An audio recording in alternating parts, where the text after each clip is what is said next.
लाहौर की एक घनी भीड़ वाली मजार, जहां हजारों लोग अपनी मनोकामनाएं लेकर आते हैं, और एक ऐसा सवाल जो मौत को सीधे आमने सामने ला खड़ा कर दे। कोई अजनबी बुजुर्ग अचानक पूछ बैठा, तुम हिंदू हो? और सामने खड़ा था भारत का सबसे अनुभवी और खतरनाक जासूस, अजीत डोवाल। भागने का कोई रास्ता नहीं, छिपने की कोई गुंजाइश नहीं। बस एक छोटी सी गलती और पूरा मिशन धूल में मिल जाता। जान भी जा सकती थी। लेकिन उस बंद कमरे में जो सच सामने आया, वह किसी जासूसी मिशन से कहीं बढ़कर था।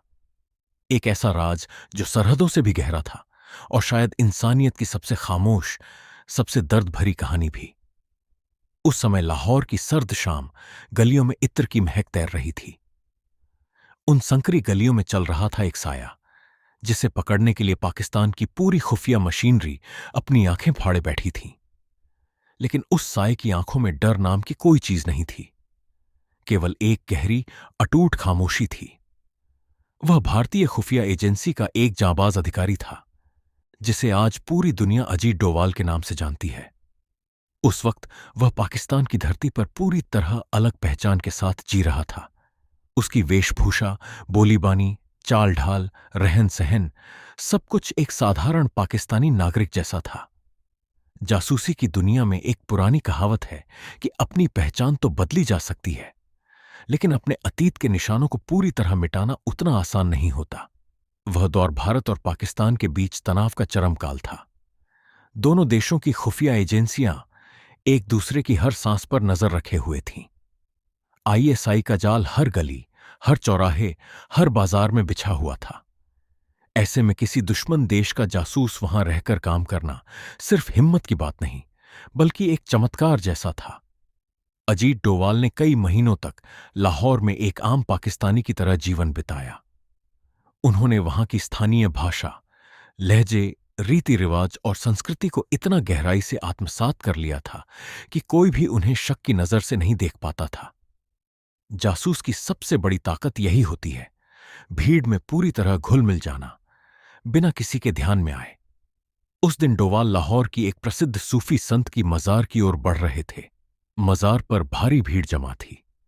श्रद्धालु अपनी अपनी दुआओं और मन्नतों के साथ वहां पहुंचे हुए थे।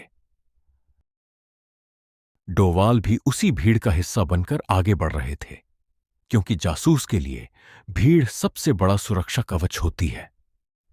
वे एक मुस्लिम तीर्थयात्री की वेशभूषा में थे। मजार का आध्यात्मिक माहौल शांत और पवित्र लग रहा था, लेकिन डोवाल की निगाहें कभी नहीं रुकती थीं।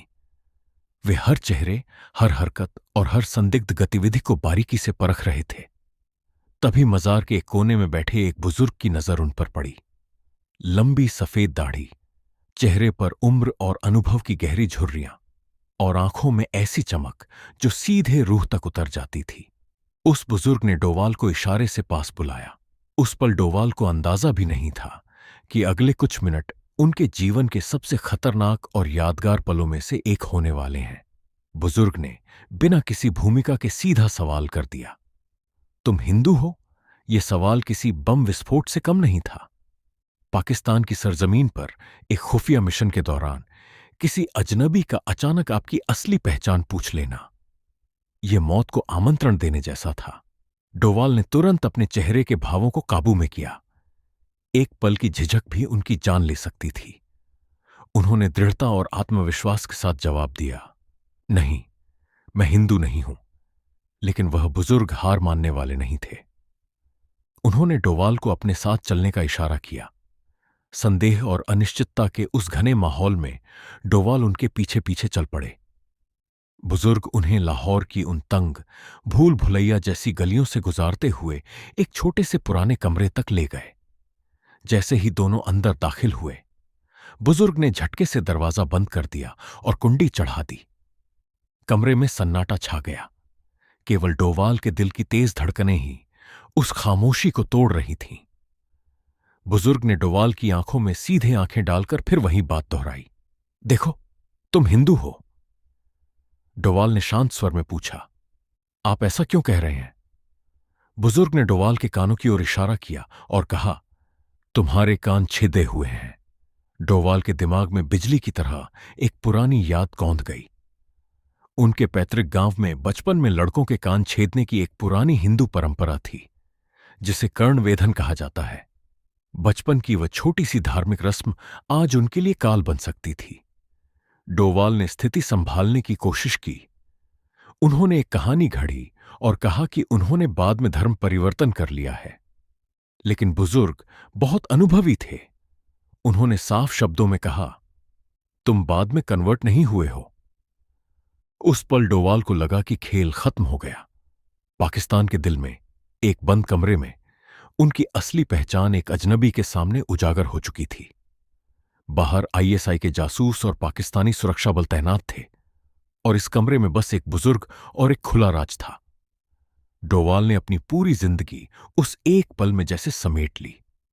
लेकिन इसके बाद जो हुआ, उसने पूरी कहानी को एक भावुक और अप्रत्याशित मोड़ दे दिया। बुजुर्ग ने अचानक सलाह दी, इन छेदों की प्लास्टिक सर्जरी करवा लो। इस तरह पाकिस्तान में घूमना तुम्हारे लिए बेहद खतरनाक है। डोवाल हैरान थे। उन्होंने पूछा कि आखिर आपने शोर क्यों नहीं मचाया, क्यों मुझे पकड़वाया नहीं? तब बुजुर्ग ने दबी हुई कांपती हुई आवाज में एक ऐसी सच्चाई बताई जिसने डोवाल को अंदर तक हिला दिया। पता है मैंने ऐसा क्यों किया? क्योंकि मैं भी हिंदू हूं। बुजुर्ग ने बताया कि विभाजन के समय हुए दंगों में उनके पूरे परिवार को मार दिया गया था। वो अपनी जान बचाने के लिए भेष बदलकर लाहौर में रह रहे थे। इस इलाके में उन्हें एक सम्मानित उलेमा और धार्मिक विद्वान के रूप में जाना जाता था। वे मस्जिद जाते थे, लोगों को उपदेश देते थे और एक कट्टर मुस्लिम की तरह दिखते थे। लेकिन उनके सीने में आज भी एक हिंदू दिल धड़कता था। अपनी बात साबित करने के लिए उन्होंने कमरे की एक पुरानी अलमारी खोली। उस अंधेरे कोने में शिवजी और मां दुर्गा की छोटी छोटी मूर्तियां छिपाकर रखी हुई थीं। बाहर की दुनिया उन्हें एक और इंसान समझती थी, लेकिन इस बंद कमरे की खामोशी में वे आज भी अपने उन देवताओं की पूजा करते थे जिन्हें उन्होंने कभी नहीं छोड़ा। उन्होंने डोवाल से कहा, भारत से आने वाले लोगों को देखकर मुझे बहुत खुशी होती है, इसीलिए मैंने तुम्हें चेतावनी दी। डोवाल के लिए यह क्षण बेहद अजीब और भावुक था। दो दुश्मन देशों की कड़वाहट के बीच दो ऐसे इंसान जो अपनी असली पहचान छिपाकर जी रहे थे, एक छोटे से कमरे में आमने सामने थे। एक भारत का जासूस, दूसरा अपने ही देश में पराया हो चुका एक मजलूम इंसान। सरहदें, धर्म, राजनीति, उस पल सब कुछ बेमानी लग रहा था। डोवाल के मन में तुरंत एक इच्छा जागी कि वे इस बुजुर्ग को भारत ले जा सकें, उनकी मदद कर सकें। लेकिन जासूसी दुनिया के अपने सख्त नियम होते हैं। वहां निजी जज्बात के लिए कोई जगह नहीं होती। मिशन हमेशा पहले आता है। वह मुलाकात जितनी अचानक शुरू हुई थी, उतनी ही चुपचाप खत्म भी हो गई। डोवाल सुरक्षित बाहर निकल आए, लेकिन वह मुलाकात उनके जीवन का एक ऐसा अध्याय बन गई जिसे वे कभी नहीं भुला पाए। कई साल बाद, जब वे भारत के राष्ट्रीय सुरक्षा सलाहकार बन चुके थे, तब उन्होंने इस अनकहे किस्से को अपनी यादों में संजो कर रखा। यह कहानी सिर्फ एक जासूस के पकड़े जाने के खतरे की नहीं है। ये उन अनगिनत गुमनाम चेहरों की कहानी है जो इतिहास के पन्नों के बीच कहीं खो जाते हैं, जिनका दर्द कोई नहीं जानता, जिनकी कुर्बानी का कोई लेखा जोखा नहीं होता।